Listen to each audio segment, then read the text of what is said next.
quero pedir a você toda a atenção possível dessa mensagem nessa noite. Porque de repente não vai ser conforme você tem acostumado a ouvir os pastores ministrando, de repente seja mais um ensino. Mas eu quero que você guarde as palavras no fundo do seu coração. Você não sai daqui sem perceber aquilo que o Senhor tem para dizer. Capítulo 2, versículo 1 diz assim: sucedeu, pois, que havendo o Senhor de levar a Elias num redemoinho ao céu, Elias partiu com Eliseu de Gilgal. E disse Elias a Eliseu: fica-te aqui, porque o vosso Senhor me enviou a Betel. Porém Eliseu disse: vive o Senhor, e vive a tua alma, que não te deixarei. E assim foram a Betel. Então os filhos dos profetas que estavam em Betel saíram a Eliseu e lhe disseram: sabes que o Senhor hoje tomará o teu Senhor por de cima da tua cabeça? E ele disse: também eu bem o sei, calai-vos. E Elias lhe disse: Eliseu, fica-te aqui, porque o Senhor me enviou a Jericó. Porém ele lhe disse: vive o Senhor, e vive a tua alma, que te não deixarei. E assim vieram a Jericó. Então os filhos dos profetas que estavam em Jericó se chegaram a Eliseu e lhe disseram: sabes que o Senhor hoje tomará o teu Senhor por de cima da tua cabeça? E ele disse: também eu bem o sei, calai-vos. E Elias disse: fica-te aqui, porque o Senhor me enviou ao Jordão. Mas ele disse: vive o Senhor, e vive a tua alma, que te não deixarei. E assim ambos foram juntos. E foram 50 homens dos filhos dos profetas, e de longe pararam de fronte. E eles ambos passaram junto ao Jordão. Pararam junto ao Jordão. Então Elias tomou a sua capa e dobrou e feriu as águas, as quais se dividiram para as duas bandas, e passaram ambos em seco. Sucedeu, pois, que havendo ele passado, Elias disse a Eliseu: pede-me o que queres que te faça, antes que seja tomado de ti. E disse Eliseu: peço-te que haja porção dobrada do teu espírito sobre mim. E disse: coisa dura pediste. Se me vires, quando for tomado de ti, assim te fará. Porém, se não, não se fará. E sucedeu que, indo eles andando e falando, eis que um carro de fogo, com cavalos de fogo, os separou um do outro. E Elias subiu ao céu num redemoinho. Oramos ao Senhor. Deus Pai Todo-Poderoso, diante da tua palavra, Senhor e Santo, quero te pedir, Senhor, neste momento, Deus, que me enche, Deus, de toda a capacidade, Senhor, para poder transmitir, Senhor, a mensagem que o Senhor quer falar, Senhor, com teus filhos. Senhor Deus, ministra em cada coração, tira todo impedimento, toda distração que queira atrapalhar, Senhor, de receber essa palavra. Espírito Santo, prepara essa terra para receber, Senhor, essa palavra e guardar no fundo dos seus corações.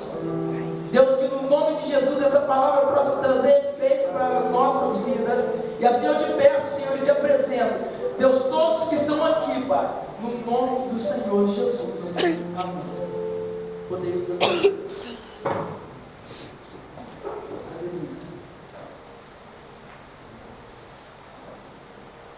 Antes de mais alguma coisa, vamos ver algumas coisas de Eliseu, para a gente poder ter um entendimento. Alguns pontos fortes e êxitos na vida de Eliseu. Eliseu, ele foi o sucessor de Elias como profeta de Deus. Seu ministério durou aproximadamente 50 anos. Ele teve um grande impacto sobre 4 nações: Israel, Judá, Moabe e Síria.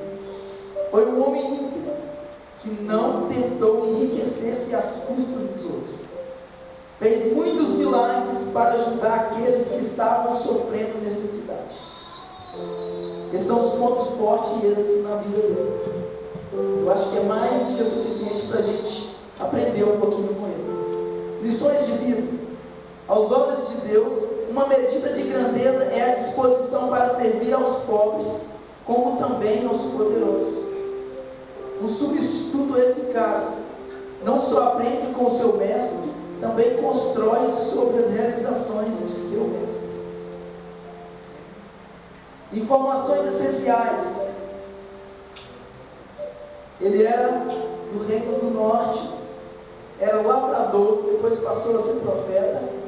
O seu pai era Cefate, e os contemporâneos da época eram o profeta Elias, o rei Acabe, Jezabel e o rei Jeú. E sobre esse homem nós vamos aprender algumas coisas agora. O Senhor tem ministério. Vamos começar pelo chamado. Nós sabemos que todo ministério depende de um chamado. Ministério é o cargo ou o exercício de ministrar. De quem exerce esse ministério tem o nome de ministro, ou seja, o cargo de um ministro, o nome do cargo dele é ministério. Às vezes é uma palavra meio estranha, rima com mistério, uma coisa assim, né? Mas ministério é o ato de ministrar. E ministrar é o ato de servir as pessoas maiores. Então nós entendemos que a partir do momento que nós estamos aqui ministrando a palavra do Senhor, todas as pessoas se tornam maiores. E nós estamos aqui ministrando para as pessoas maiores do que nós. Assim é o ministério. O ministério é servir as pessoas maiores. Amém? E pessoas maiores não são aquelas que têm um cargo maior que você. Pessoas maiores são aquelas que o Espírito Santo ministrar, para você ministrar sobre o coração delas. Essas são as pessoas maiores. Amém? Então todo ministério precisa de ter um chamado. Não existe ministério se não tiver chamado. E todo chamado tem um projeto de Deus. Deus nunca chama alguém se ele não tiver um projeto traçado para essa pessoa. Se Deus não tiver um projeto todo especial com o qual Ele quer que você faça, Ele não vai te chamar. Deus não chama ninguém para ficar à toa na casa do Senhor. E com Eliseu não foi diferente. Qual é o projeto que Deus chamou Eliseu? Quando Deus chama Eliseu, tem 1 Reis, capítulo 19, a partir do versículo 15 e 17. Deus ele fala com Elias depois daquela depressão que Elias teve. Você bem conhece a história depois dessa depressão. Deus chama Elias e fala com ele: Elias, sai daí. Vai, você ainda tem que ungir 2 reis. Você ainda tem que ungir mais um profeta. Esse era o chamado. Deus falou com Elias sobre o chamado. E qual era o projeto? Deus precisava de Eliseu. Deus precisava de ungir 2 reis. Deus precisava de Eliseu. A grande obra que o Senhor tinha com Eliseu era o seguinte: Deus chamou Elias e, por incrível que pareça, Deus usou Elias, falou com Elias que ele tinha que ungir um rei para a Síria, por nome de Azael, e um rei para Israel, de nome de Jeú. E ia eleger Eliseu como seu pai. O projeto principal do Senhor nessas 3 unções era o seguinte. Quero que você preste bastante atenção para você entender a mensagem dessa noite. Deus tinha ungido um rei de uma nação inimiga. Síria era inimigo de Israel. Deus tinha ungido um rei para a nação de Israel. Deus tinha ungido um profeta para a nação de Israel.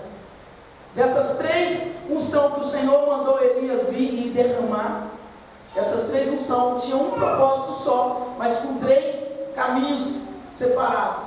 Era um para ser rei, um para ser inimigo do rei e outro para ser profeta. Coisa meio maluca, mas só Deus pode trabalhar nesses projetos assim. O sentido de Deus ungir um rei para uma nação inimiga era que essa nação inimiga, esse rei, ia ser usado por Deus para destruir a nação de Israel, aqueles que não obedecessem ao Senhor. Era bem assim, Deus mandou ele ungir uma nação inimiga para poder vir, para o povo poder consertar. E esse povo ia trazer essa parte do conserto. Eles iam tratar da parte exterior, dos prejuízos, das riquezas, do poder que a nação de Israel tinha. Esses reis iam tratar dessa parte, pela permissão do Senhor. Foi assim que Deus ungiu um inimigo. Deus ungiu um rei para quê? Para esse rei, ele tirar aquelas coisas que só um rei poderia tirar. Que era desfazer os adoradores, os templos, tirar os templos dos profetas de Baal. Então Deus ungiu um rei inimigo para tratar da parte, da circunstância, da parte financeira, digamos assim, da parte do poder da nação de Israel. e Deus ungiu um rei para tratar da parte espiritual, dessa parte espiritual, de tirar mesmo do meio do povo aqueles tempos que o povo adorava e essas coisas. Aí Deus precisava de um profeta, para quê? Esse profeta ia encaminhar o povo a chegar ao Senhor, porque nunca um rei conseguiu fazer com que o povo chegasse a Deus. O rei tinha toda a autoridade, fazia muitas coisas, mas sempre precisou do profeta, porque o profeta estava mais sensível para ouvir a voz do Senhor. Às vezes o rei, ocupado com muitas coisas, não sabia, não percebia como levar. Então Deus ungiu para esse propósito. Esse era o propósito de Deus ungir a Eliseu. Então assim nós entendemos que para todo chamado Deus tem um propósito especial. Amém? Agora nós passamos para o segundo propósito, que é como reagir ao chamado de Deus. E essa parte eu faço questão que você abra a sua Bíblia comigo para nós podermos ler junto. 1 Reis 19, a partir do versículo 19 ao 21. E engraçado é que Eliseu, ele aceita esse chamado, e ele não sabia de nada do projeto. Esse projeto que eu te contei aqui, era só Deus tinha contado para Elias. Deus tinha falado para ele, vai lá e unge que o mistério é assim, mas Deus não tinha falado ainda para Eliseu. Então, quando acontece o chamado, ele recebe sem saber de nada. Amém? Então vamos ler lá, versículo 19, capítulo 19, a partir do versículo 19 até o 21.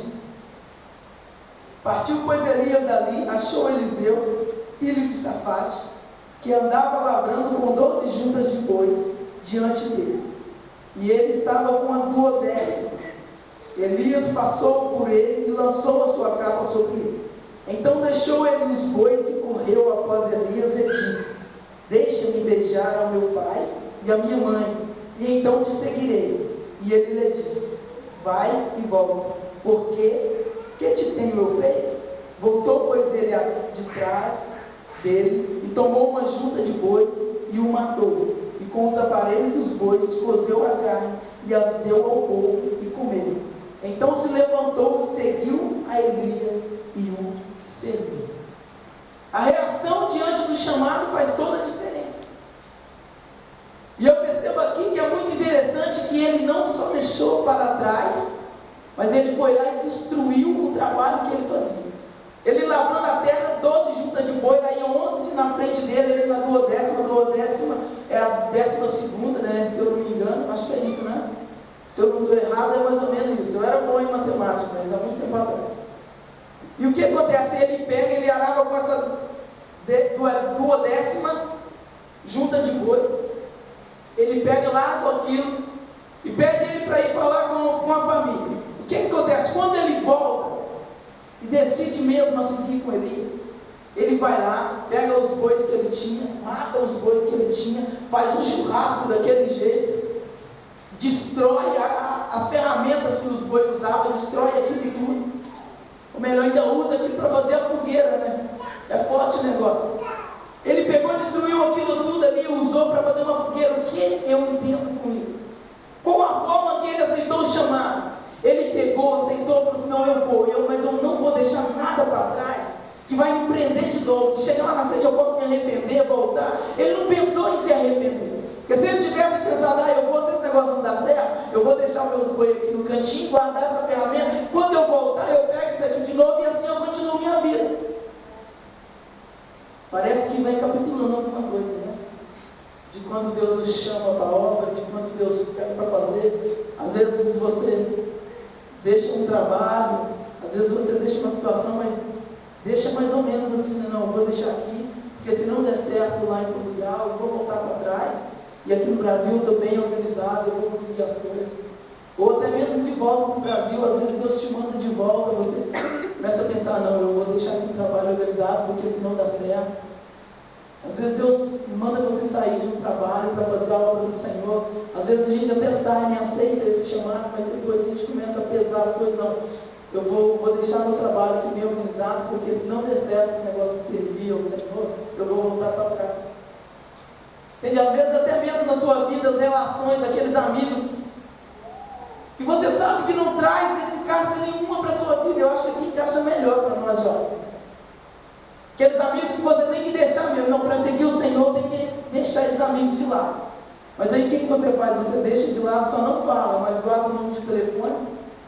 Às vezes você não fala, mas guarda o contato no MSN, no e-mail, não sei, qualquer coisa, no Facebook, deixa ali no cantinho, não vou falar, mas deixa aqui, porque afinal esse cara é gente boa. Esse cara anda com as meninas bonitas, esse cara anda essa menina anda com os caras legal, sabe? Então, assim, eu vou deixar ele aqui, porque se servir ao Senhor não dá muito ibope, eu volto para trás. Entendi? Com Eliseu foi diferente. A gente trazer para a nossa vida foi diferente. Tem que ser diferente. Eliseu, ele vai lá, sacrifica, destrói. Não vou acabar com esse meu serviço, porque esse negócio de servir ao Senhor vai dar certo. E é assim que tem que ser. Nós temos que entregar, dispor. É essa que vai fazer a diferença. É no momento do chamado é que já faz a diferença. E mais do que isso, ele destruiu aquilo, apenas não jogou fora. Ele matou e fez um altar. Ele matou ali e ofereceu ao povo para comer. Fez uma oferta para o povo, fez um banquete. Tem que ser especial o chamado dele. Porque ele já se entregou de coração e diz: ó, tudo que eu tenho eu estou deixando para fazer o ministério, para fazer a obra do Senhor.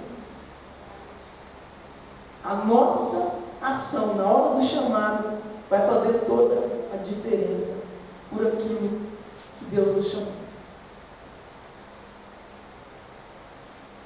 E depois da gente aceitar esse chamado, a gente vai entrar, eu acho que no caminho mais difícil. O caminho mais difícil, eu acho que a gente vai entrar quando a gente aceitar Deus, o chamado de Deus. Eu acho que é o momento que a gente está passando. É aquele momento que Deus vai te colocar junto com alguém, para você começar a aprender sobre aquilo que o Senhor vai fazer na sua vida. Aquele momento que o Senhor vai te colocar no lado de alguém, para você começar a entender aquilo que Deus vai fazer na sua vida. É o caminho de aprendizado para o ministério. Aquelas partes que tem muita coisa que nós não entendemos, que nós não queremos, que nós não concordamos, que nós temos que fazer. Aquela parte que Deus vai quebrar todo o nosso orgulho. Que Deus vai moer, Deus vai passar mesmo para sair dali só o azeite. Para sair dali o melhor que nós temos. Aí muitas vezes vai passar por situações que você acha que não tinha que ser assim. Você vai olhar e falar assim: não pode ser assim. E você muitas vezes vai achar que está ouvindo a voz de Deus, que você tem que fazer diferente. Eu digo para você que não é nada disso. A voz do Senhor está no coração do líder, está no coração do nosso pastor. Então muitas vezes Deus vai levar por esse caminho para nos tortar mesmo. Porque o ministério não é fácil. Conversando com o jovem um dia desse, Deus me levou a pensar tantas coisas. Deus me levou a coisas tão grandes que, se a gente não tiver mesmo preparado, existem muitas coisas que a gente não suportaria. Se a gente hoje pegasse o cargo do pastor Luciano, muita gente não suportaria. Por quê? Porque ele já passou por esse processo.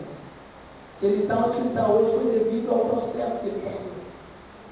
Hoje ele tem o ministério dele, mas ele passou por um processo. Só Deus e ele sabem o que ele passou. Então, o que nós temos que aprender? É que nesse caminho, na hora que Deus nos coloca ao lado de alguém, nós vamos entender como que as coisas acontecem. E nessa preparação, uma das coisas mais testadas é a nossa fidelidade. É aquilo que tem que superar tudo, é a nossa fidelidade. Eu quero que você volte sua Bíblia de novo para 2 Reis, capítulo 1, capítulo 2. Nós vamos ver alguns versículos agora, onde a fidelidade de Eliseu foi testada. E muitas vezes coisas tão simples que exigem de nós uma fidelidade.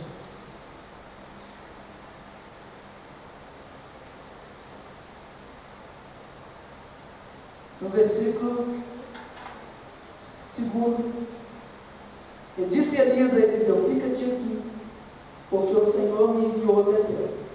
Porém Eliseu disse: vive o Senhor e vive a tua alma, que eu não te deixarei.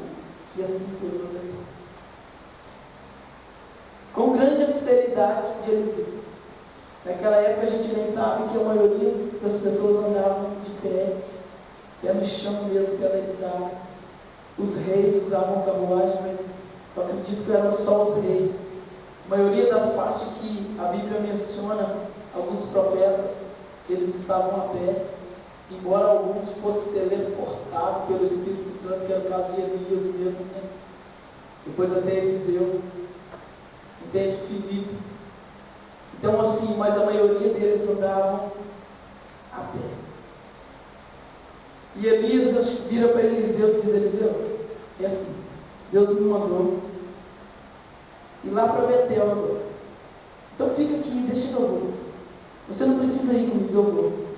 Eliseu vira para ele: Elias, é assim, onde você for, eu vou. Eliseu: eu não vou te deixar. Se você for até lá, eu vou também. Não, eu não vou ficar aqui, eu vou com você. E vai, não tem mais conversa em cor. Chegando lá, Eliseu passa por outro teste muito forte. Esse teste eu acho que esquentou um pouquinho o negócio.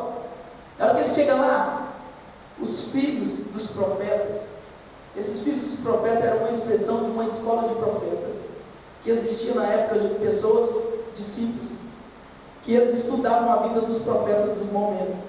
Tipo, os grandes homens de Deus conhecidos, se fosse hoje, seria uma escola que estudaria a vida do pastor Luciano, uma escola que estudaria a vida do presbítero Anso, uma escola que estudaria, porque naquele momento Deus usava através dos profetas, Deus falava direto com os profetas.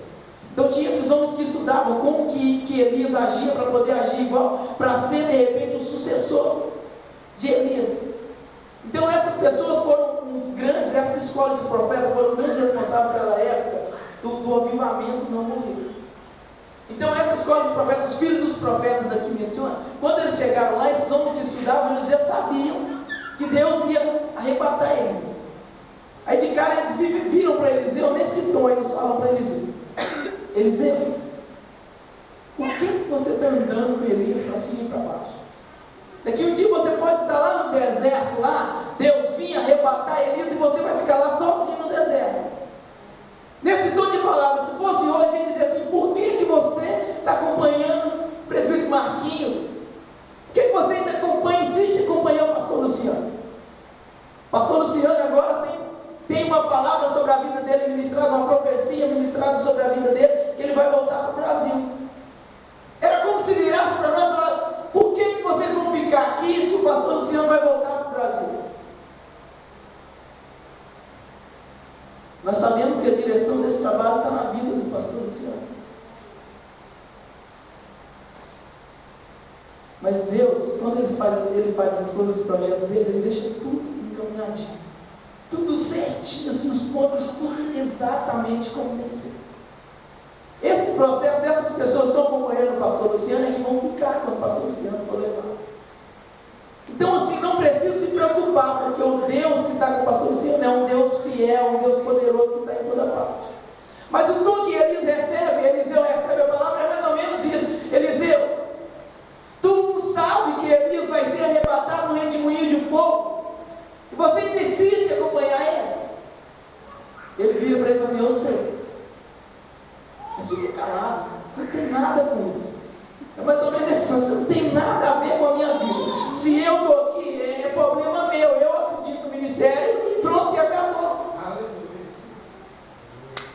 Mas você acha que é fácil? A Bíblia explica aqui, vamos ler o versículo, é o versículo 3.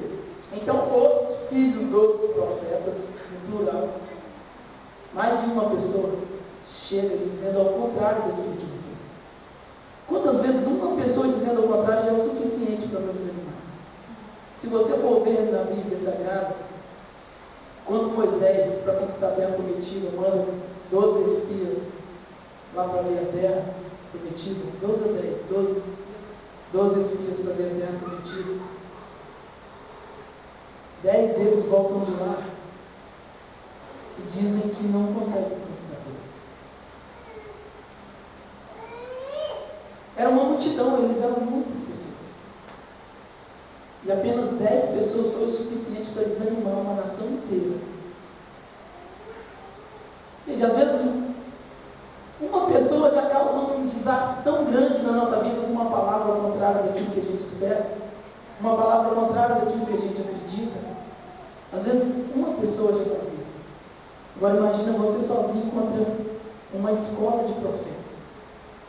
E Eliseu estava nessa escola de profeta, ele não estava nessa congregação, ele estava seguindo Elias, mas ele participava dessa escola de profeta. Ele estava aprendendo de uma forma mais direta, mas ele estava aprendendo. Agora um grupo de pessoas do seu lado vira para ele e fala: tu é maluco, tu é doido fazer isso. Cai fora. A resposta dele foi curta e grossa: fica calado, fica-te quieto, pá. Aquieta-te e deixa eu com a minha vida. Foi isso que ele disse. Mais uma ação que nós temos que ter diante do nosso chamado. Aí, como se não bastasse ouvir essas palavras, o mestre dele vira para ele e fala assim: Eliseu, é assim, eu vou ter que ir mais à frente, fica aqui, engrossa mais um pouquinho, mano. Um grupo de pessoas vem dizendo para ele não ir, que ele é maluco em sair acompanhando. Aí a própria pessoa que ele está acompanhando vira para ele e fala: fica quieto aí, não precisa ir não, fica aí. Está todo mundo dizendo para você não ir, por que você vai vir e ir com eles? De repente seja legal você ficar aí com eles, vai continuar estudando sobre a minha vida, você vai continuar descobrindo as coisas de Deus. De repente Deus pode te escolher no meio deles aí para ser o meu sucessor. Mas a atitude tem que ser diferente. Ele vira para ele, vira para todo mundo e fala: não, eu vou contigo. Da onde que desce, eu vou contigo. Eu sei que você é homem de Deus, eu vou com você. As nossas atitudes têm que ser assim: eu vou contigo, eu não vou te deixar. E assim ele vai para Jericó. Chega em Jericó, os abençoados, os filhos dos profetas de novo, mais 50 deles agora. Agora a Bíblia faz questão de mencionar a quantidade, 50. Você sabe por que você ouviu 50 pessoas dizendo ao contrário daquilo que você acredita? Foi isso que aconteceu com Eliseu. Versículo 5. E assim vieram a Jericó, no finalzinho do versículo 4 e no início do versículo 5. Então os filhos dos profetas que estavam em Jericó se chegaram a ele e lhe disseram: sabe que o Senhor hoje tomará o teu Senhor foi de cima da tua cabeça? E ele disse: também eu bem sei, calai-vos. Mas uma resposta daquele jeito. Mas pela segunda vez, o povo era insistente, ele chegou de novo: você vai continuar ainda? Aí ele ficou mais nervoso: fica quieto aí, deixa eu com a minha vida aqui, que eu sei o que eu estou fazendo. Gente, vai guardando essas palavras aí, porque de repente você vai precisar de usar essa palavra amanhã, ou depois da manhã, na hora que alguém virar para você e falar: mas você ainda continua seguindo aí, continua indo na igreja ainda, continua estando na programação dos jovens ainda, só aquele pouquinho, continua estando na célula ainda, só lá com 5, 6, 7. Você não fica calado aí, porque você não sabe. Fica quietinho na sua, porque eu sei onde que vai dar esse negócio. Agora, se você ainda não entendeu, fica na sua. Eu não quero ficar esperando, porque essa resposta de Eliseu era mais ou menos o seguinte: eu não quero ficar esperando, porque se acontecer de eu não ser o escolhido aí no meio de vocês aí, eu já vou ter vivido mesmo aqui uma vida de profeta. Então o que você tem que entender? Se Deus não colocar um ministério na sua mão para você dirigir sozinho o ministério, você fala assim: não tem importância, Senhor, eu já fiz a tua obra mesmo. Eu ajudei Marquinhos lá no sábado, eu ajudei na segunda, eu ajudei a missionária na segunda, eu ajudei na quinta-feira, eu estive lá no culto de estudo, eu fui atrás de almas, eu busquei, eu ajudei o pastor Luciano naquela congregação. Entende? Porque o ministério de Deus é assim. As coisas de Deus funcionam mais ou menos assim. E essa palavra é bem clara para nós, jovens, porque não podemos abaixar a cabeça diante dessa situação. E foi isso que Eliseu fez. Ele levantou a cabeça e falou assim: vocês não sabem nada, fica vocês, eu vou. E assim ele seguiu com ele. Aí Elias vira para ele de novo, no versículo. Fica aqui, porque o Senhor me enviou hoje. Parece ter prova demais. Todo mundo dizendo o contrário. Aí o abençoado também, de Elias, eu acho que ele não deu muito lugar para o Espírito Santo nessa hora, não, porque Elias estava querendo abater Eliseu também, parece. Ele vira para Eliseu e fala assim: Eliseu, você pode fica com eles aqui, fica com os profetas aqui, os filhos dos profetas. Eliseu vira para Elias de novo e responde do mesmo jeito. Vamos adiantar um pouquinho. Aí foram 50 homens dos filhos dos profetas, resolveram acompanhar também. 50 deles agora eles olham e falam assim: não, eu vou também nesse negócio. E continuam na caminhada junto com Eliseu e Elias. Só que aí tem a barreira, tem a dificuldade, tem o Rio Jordão para eles ultrapassar. E eu creio, já vendo que os 50 ali, já olha assim, e Elias indo em direção mesmo ao centro do Rio Jordão. Aqueles homens olham para trás que Elias era meio louco, eles devem ter pensado assim: Elias vai querer atravessar isso nadando. Eu não sei que de repente ele estava frio ou coisa do gênero, ele olha para ele assim. Tem que para os 50, a Bíblia não é lá porque houve diabo, mas para os 50 ali, longe do rio, e ficou olhando. Sabe o que eu entendo com isso? Tem muitas pessoas que estão paradas, só observando. Mas sabe o que eles estão observando? Observando para ver se você vai cair. Observando para ver se você não vai ultrapassar aquela barreira. Existem muitas pessoas que são espectadores, torcendo para você não ultrapassar a barreira que está na sua frente. E aqueles 50 eles param, é bem assim, é só eles param, bem longe, ficam olhando.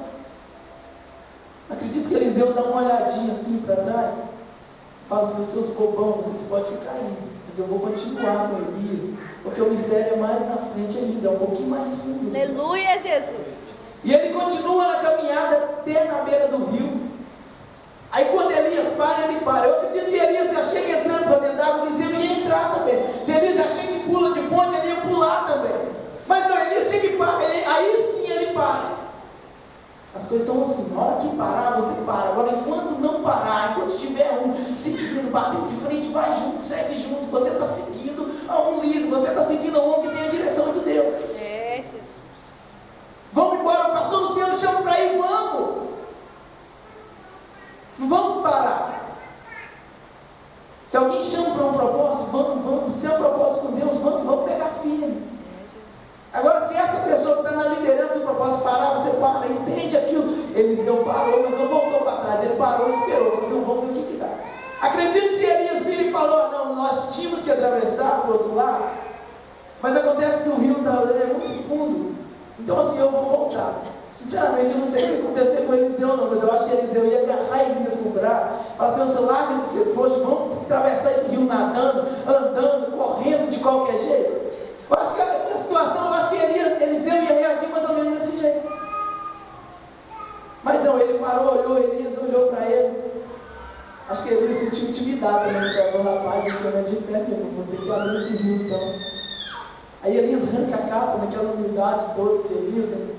Bate na água assim, aquele rio escancara de um lado para o outro. E eles atravessam e vão para o outro lado.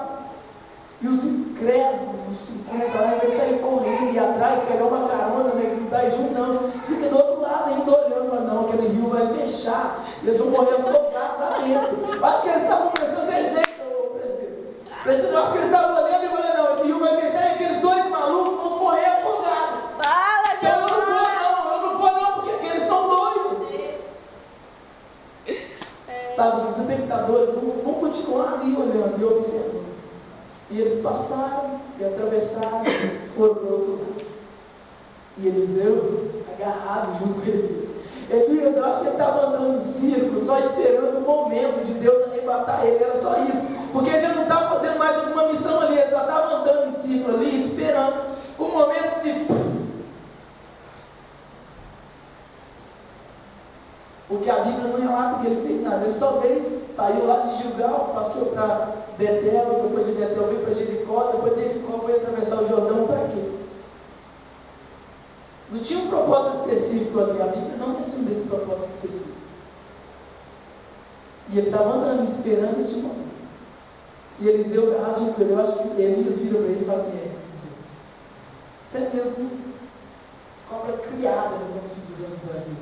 Você é mesmo fera, né? Você não vai deixar mesmo. Então tá. Vem cá que eu vou te fazer uma proposta. Você foi fiel a mim, agora eu vou te propor alguma coisa. Chega aqui, encosta aqui, que agora o que você me pediu eu vou te dar. Pede alguma coisa. Sabe, a sua fidelidade vai gerar fruto. Mas tem que ser fiel até o fim. Amém. Não pode na hora da dificuldade virar as costas ou deixar sozinho. Porque você sabe qual foi o mistério? Presta atenção agora no versículo. A gente já leu, mas não custa nada relembrar o versículo. No versículo 9. Sucedeu, pois, que havendo ele passado, Elias disse a Eliseu: pede-me o que queres que eu te faça, antes que seja tomado de ti. E disse Eliseu: peço-te que haja porção dobrada do teu espírito sobre mim. E disse: coisa dura pediste. Se me vis quando for tomado de ti, assim te farás. Porém, se não, não se fará. Essa foi a resposta de Elias. Elias virou para Eliseu e fez uma proposta: pede o que você quiser aí, pede aí alguma coisa aí. Aí Elias foi logo e falou assim: olha, eu quero porção dobrada do teu espírito. Deixa eu te explicar uma coisa aqui. Porque às vezes essa porção dobrada nos dá a entender uma coisa diferente, nos dá a entender mais poder. Que ele queria mais poder que Elias. É daquela sensação de tipo: você é muito egoísta, né? Eliseu foi egoísta. Não, nós temos que querer mais poder do que o pastor Luciano, nós temos que querer. Não. Presta atenção no que é essa palavra porção dobrada do teu espírito. Cada espírito tem uma porção, cada ministério tem uma porção. E Deus já tinha derramado sobre Elias a porção do ministério de Elias. Para continuar o ministério de Elias, precisava de dobrar a porção que era daquele ministério. Você consegue entender? Não era um dobro de força, de poder, não. Era dobrar a porção do ministério de Elias. Elias tinha o ministério de profeta de Israel. Para continuar aquele ministério, precisava dobrar a porção. Aquele ministério de fazer aquelas coisas que Elias fazia, ele precisava de dobrar a porção. Porque o ministério de Elias estava se encerrando, ou seja, a porção que foi derramada para o ministério se encerrava ali com o ministério de Elias. Para continuar, precisava de dobrar a porção. Amém? Amém. Ou seja, quando ele pede, me dá a porção dobrada do teu espírito, me dá uma porção para eu continuar a fazer a tua obra. Ele estava pedindo, não era Elias que concedeu, era Deus. A única coisa que ele estava falando é para ele pedir para Deus, ele pedir para Deus, que deixasse ele continuar fazendo aquela obra ali naquele lugar. Para isso, Deus precisava liberar outra porção do Espírito que ele já tinha liberado sobre Elias. Ou seja, dobrar a porção. Amém? Então aí quando ele pede, eu quero continuar esse ministério. Eu entendi isso, eu quero continuar essa obra que você faz. Sabe, quando você passa a viver o chamado de Deus, a viver esse ministério, a agarrar esse moldada, com aquilo que Deus tem te chamado, Deus tem colocado do seu lado, você passa a pegar um amor pela obra do Senhor. Ministério de louvor, ministério de dança, os jovens, diaconato, presbitério. Sabe, você passa a pegar um amor pela obra do Senhor. Mas para isso você tem que honrar. Você tem que passar pelas dificuldades que passaram, mas honrando, fiel ao Senhor. Fiel àquela pessoa que está do seu lado com a direção de Deus, aquela pessoa que está te ajudando. Porque a unção, ela vem de Deus. Mas o representante de Deus aqui na terra somos nós. Às vezes você vira, está querendo dizer que nós estamos representando Deus Todo-Poderoso, né? Nós estamos representando Deus Todo-Poderoso aqui na terra, Jesus Cristo. Nós somos representantes reais de Jesus Cristo. Se você quiser uma prova disso, você pode abrir sua Bíblia aí rapidinho, em Atos capítulo 9. Nós vamos tirar esse minutinho para nós ler esse 9, versículo 5, que você vai entender. Isso que eu estou falando, não estou falando de mim, está na Bíblia.